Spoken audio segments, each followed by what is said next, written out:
We will continue our program this afternoon with Mr. Todd Larson, Vice President and Chief Clinical Officer of Mimic Technologies, the future of simulation technology.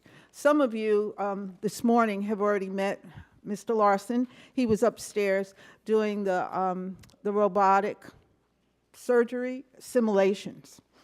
He is the Chief Clinical Officer of Mimic Technologies. He has over 30 years of operations, done over 30 years of operating room experience, and actively trains 500 plus surgeons per year in robotic surgery. At this time, Mr. Larson, I'd like you to come up and give our students information on where you came from and how you got to where you are today, and talk about our technology. Thank you. I'm going to talk to you a little bit about the future of simulation, where I see it going, where our company sees it going, and I think you're going to be excited about some of the technology that's coming out there and how it can apply simulation not only in the robotic industry, but in industries outside of medicine. And I think you're going to see more and more of that, and we're going to just go through it, and I'll show you why. So first of all, I think that one of the big things that are going to drive simulation into the future is going to be cost. Right now, simulators are pretty expensive, but that's going to start to change over the period of time. So we're going to start to drive costs down as much as possible. And we're going to leverage newer technology to do that. So as technology starts to develop more and more, it becomes less expensive. Look at the iPhones. Look at how much they're coming down in price now. So as we get more technology into the market, the better it's going to be for us on the simulation side. We want to suspend disbelief. So some of the challenges we have with surgeons is they get in the simulator and it's not realistic enough. And if it isn't realistic enough for them, they're not going to use the technology. So that is one of the great challenges we have, and particularly when we're modeling soft body tissues. That is a really, really hard thing for us to do, and as one of the challenges we have. So we have to do as much as we can to suspend disbelief and make them think it's a real natural experience that'll translate that simulation experience into the actual surgeon's console. And then we want to engage the learner. So how many of you guys this morning were with me? Raise your hand. Real engaging technology. Wouldn't you agree? I bet you time went by like this. The 90 minutes you're up there probably just flew by. You can really lose track of time when you get in the simulator. It's an addicting thing, just like a video game is. You get in there and you just get sidetracked, and next thing you know, it's 5 hours later, and it's like, man, I feel like I just sat down. So it's a very engaging experience, and all simulation is that way. And then accessibility is obviously a big problem. We want to make these simulators very accessible to you and let you use them anytime you need to, day or night. So we have some few challenges that we're encountering. Obviously, there's funding. And some interesting things that you might want to think about is the overall simulation industry is only about $790 million. And just to bring that into perspective, if you think about it, flight simulation is $3.2 billion industry. $3.2 billion just in aviation. And then in gaming, you think about that, it's $68 billion. There's not a lot of investment in just simulation. So it's pretty skewed towards the gaming industry. Hardware limitations, and we were talking a little bit about some of this today. Your television runs at about 30 frames per second. The simulator runs at about, the simulators upstairs run around 60 frames per second. And I'm sure some of you are familiar with the Oculus Rift that's coming out. That runs at 90 frames per second. So we're going to need a lot more computing power as this technology is developed, particularly when you're running in a 3D environment. So that's really, really important. Software limitations. Developing software that mimics human tissue is very, very difficult. That's why we're using some augmented reality type things right now in some of our procedural-based training to allow that suspension of disbelief and make it more realistic for the user. So that's a big challenge. So what type of applications can we do right now? Well, I think, in robotics, there's tremendous engineering applications where we can actually develop the robot in the simulator. Think about that. We can develop the robot in the simulator before we even build a prototype. We can play with it. We can test its strengths, its weaknesses. And we've been doing this with some of these new robotic companies where we're actually building this in a simulator, letting them try it out first, and then building the actual prototype. Think of the money they're saving. just by doing that, just by building this in a simulator and using the simulator first. So engineering applications are endless. We do this with our instrumentation currently now. You can see that up there. The next thing is actual virtual reality. So what you experience today, some of you and the rest of you will experience this afternoon, is actually VR. And you'll see the Oculus Rift up here, which is a picture of that. But here's some other VR simulation like you do upstairs, some VR, nautical VR for driving a ship, and then obviously some other VR for medicine as well.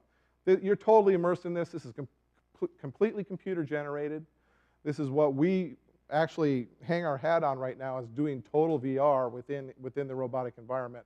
But you're going to see this in other industries as well. And here's a really good example. So this is actually used in, this particular simulation is actually being done for crude oil manufacturing. So you're going through this simulated experience here where you're actually in a crude oil factory making gasoline. And this is all immersive. This is all done in 3D. It's like you're there. You get to pick your equipment. You get to go through the entire refinery. So imagine if we can train like this.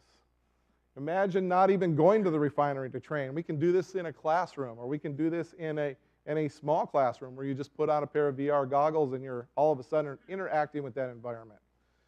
And this is where the future is going to be because of the way we have to train people. You can see he can pick out all of his personal protective equipment. He can decide how he's going to outfit up for the day. And then there'll be other things that he can do, you know, throughout the day where he can move along through the refinery and do different tasks that he's assigned to based on his role. And I think that this is really where we see the future of education going in general. It's much less expensive to do this kind of thing for multiple students rather than fly them to a refinery, assign them a preceptor, have them do one-on-one training with the individual. So this is really where I see the future going, you know, not just in medicine, but in other disciplines as well. Then we talk about mixed reality training. Mixed reality is the immersion of both VR and real a real environment, just like you're in right here. So imagine walking around with glasses on, and then all of a sudden a VR image of the heart pops up where I can teach in that room. And I can do mass teaching with everybody that's wearing a set of goggles. Or I can do some engineering, like right here, where everybody can interact with a piece of equipment that's being designed. And you know, we can even blow this up more. This is the HoloLens that's coming out through Microsoft. So you can see some of the things that Microsoft is doing with this type of technology. And imagine the teaching you can do with this in an environment with, you know, exploding the heart, seeing it in 3D like this. You're working on the heart today. How cool is that? I mean, 5 years ago, we weren't even thinking about things like this. 5 years ago, we weren't even thinking about things like this at our company, but thinking about what we can do with this type of technology now, and it's here. And you guys are going to be able to take advantage of it, more so than us old guys, that's for sure. So this is really, really cutting-edge technology, and this is really where I see the future of simulation going. So let's talk about augmented reality. And you see it every day, whether you think so or not. So you're watching the football game, and they put up all these fancy yard markers on the field. Or they put up stats. Or you got the heads-up display in your car that's showing you kind of cool things. That's all augmented reality. So you're augmenting the real-time stuff of what you're doing. So you're augmenting that. And we're doing that really with surgical simulation right now. So if you look at this, this is an actual surgical procedure, and we're laying over virtual reality type exercises over the top of actual surgical video. So we can identify anatomy. So you're actually using virtual instruments to select anatomy, grasp different regions of that anatomy, and do cutting, even answer questions. Like we can superimpose different types of multiple choice questions over, and you can select them. So we really engage the learner in the actual experience. And while all this is going on, the actual surgeon that did the procedure is narrating. So he or she is telling you exactly what they are doing during the entire surgical procedure. And why are we doing this? Because we can't model soft tissue exactly in VR right now to the level of quality that the surgeon would expect, but we can do this. And this is just going to get better. So what's influencing a lot of this? Well, mobile technology is. Think about it. What can you do with your iPad now? What can you do with these Gear VR things? I was just in Germany 2 or 3 weeks ago and actually tried one of these where they put me in an OR environment, and I could literally, with my head, just go on and select what I wanted to see and then click the little button on the side of the VR gear thing and select what I wanted to do, and it immersed me in the entire environment. And it was all done off my phone. How cool is that? So, sorry about that. So the other thing that we're moving into, and this is really where I think the future is portable simulation. So you see how big our simulators are upstairs? Well, we can do a simulator in a suitcase right here.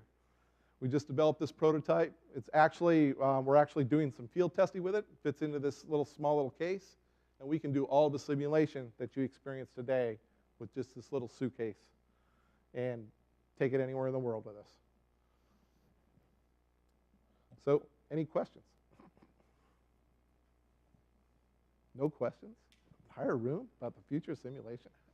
Where do you see this going? All these young people in here, all you smart people? No questions? Yes, sir.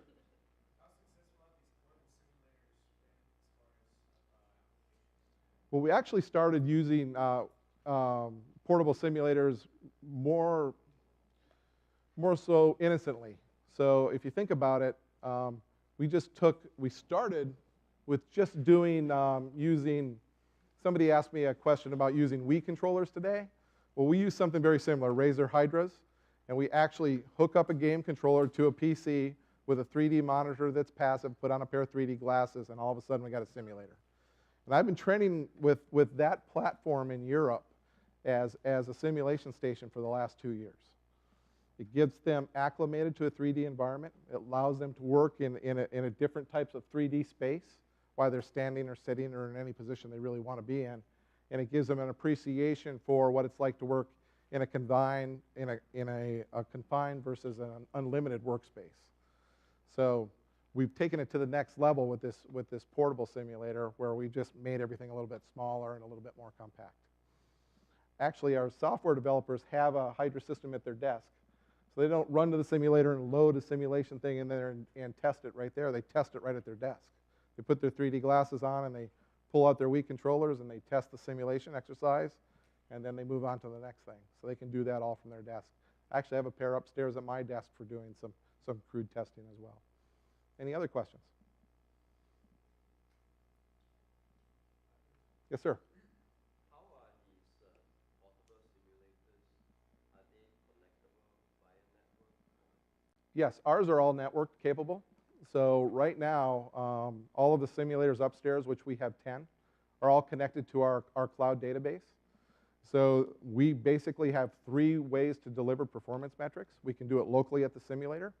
We can do it online via just logging into your account and looking at performance based on your curriculum.